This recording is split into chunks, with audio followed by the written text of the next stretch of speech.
Welcome to another edition of Horror Tales from Around the Net.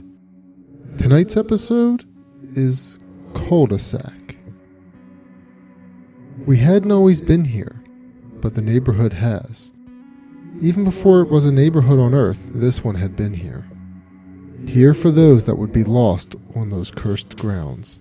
Here for those who would die long before their real life ever truly began. Here for those who never really wanted to grow up. We come from different times and we come from different lives, but one thing remains true of all of us. We lived on the earthly realm of the neighborhood at some point in our lives and died long before our time was supposed to come. We don't remember much of our lives in the cul-de-sac since the last member of our group joined us, and we certainly won't remember now when the next spirit comes. But here is what we do know. Rolf was the first to come here. Unlike most of us, he was born in far-off lands and even in the afterlife hasn't lost touch with his old world upbringing. He lived in the neighborhood before it was developed. The son of a shepherd, he and the rest of his family came to start a farm on the lands that would soon turn into the place we would all eventually reside in. He died in 1903. While tending to the family's animals, the bull broke loose from his pen and, in Rolf's efforts to stop the beast, he was trampled to death. That is why, even though he brought many of his family's livestock with him in spirit, he chose not to bring the cattle along. He continues to go about the farm's business on a daily basis, but is more than happy to occasionally neglect them to play with the other children of the neighborhood. Johnny was always the lonely child. In fact, Rolf actually became his first human friend ever when he came to the cul-de-sac after his death. His parents moved onto the grounds of Rolf's former farm not long after his death.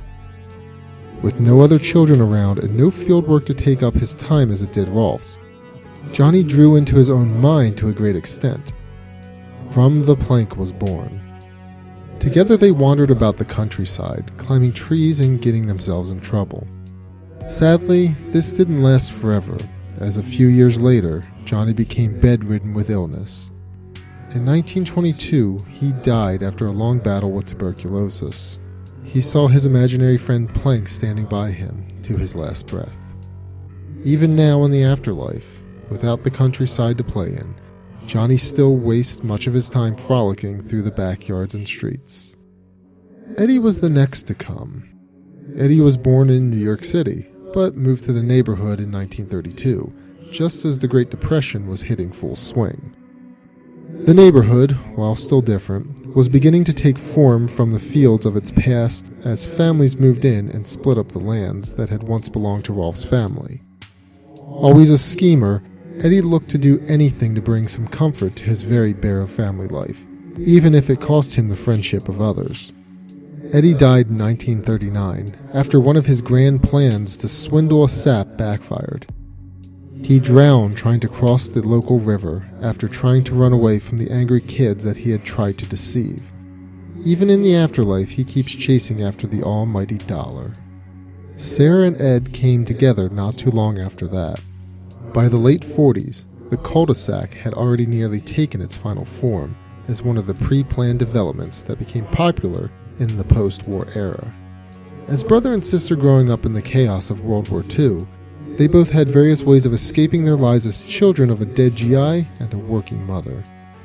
Sarah became enraged and controlling as she sought to make sure that everyone around her knew that she was in charge, all in an attempt to copy off of her view of the hustle and bustle of her often working mother. Ed, on the other hand, went about it in a different way. He just shut it out entirely. In fact, he shut out nearly everyone and everything in the world, entirely becoming what appeared to be a complete idiot.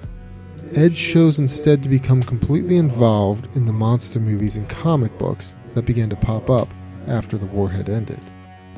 It wasn't too long after this that, in 1953, Ed and Sarah died in a car wreck as their mother was taking them to visit their grandparents.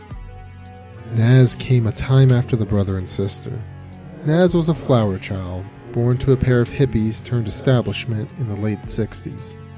She was a naturally beautiful girl that had always had a way with boys and men alike.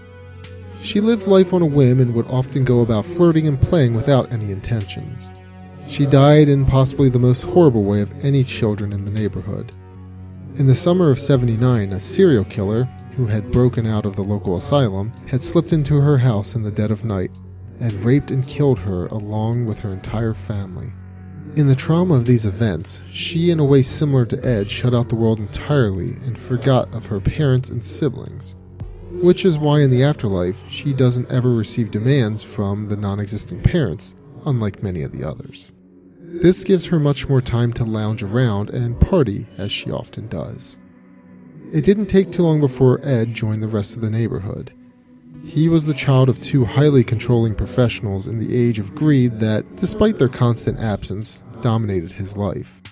As such, Ed became quite the intellectual and a rather meek and shy figure. Always the curious type, he loved to experiment when given the time away from school and the constant chores of his parents.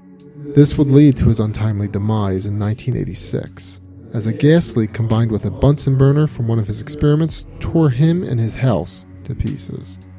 Being the timid and subservient type, between various misadventures, Ed continued to follow the written orders of his parents long after his death. Kevin was the next to join the group. He was born to the day of Ed's death and is in many ways his polar opposite. Kevin came from a broken home and developed a bold personality. In life, he was cynical and angry and took it out on many of the other children. His abusive father would rarely pay him any attention in life and would end up bringing about the end of it.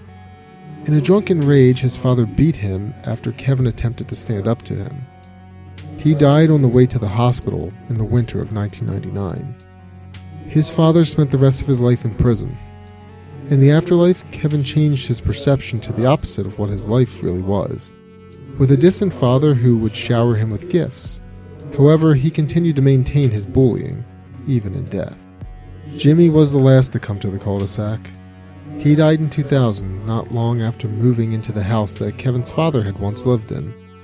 He had had leukemia since he was barely old enough to walk. As such, he was always a very sickly child, and due to his overprotective parents, he never really got to be around other children. He lived his days out in a small bedroom completely neglected by the outside world.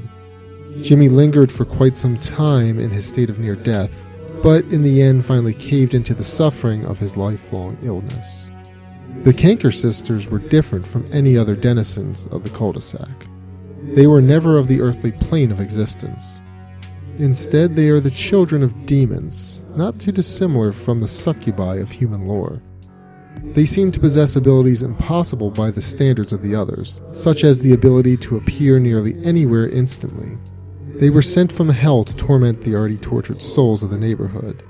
Surprisingly, they are attracted to the Edds for unknown reasons, although it is speculated that they are the weakest-willed members of the neighborhood and are seen as easy targets by them.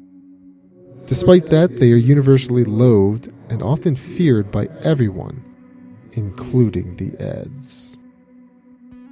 The end. Thank you for tuning in to this month's horror tale from around the net. Tune in next month for another spine-tingling tale. In the summer of '79, a serial killer, who had broken out of the local asylum, had slipped into her house in the dead of night and raped and killed her along with her entire family. Jesus Christ.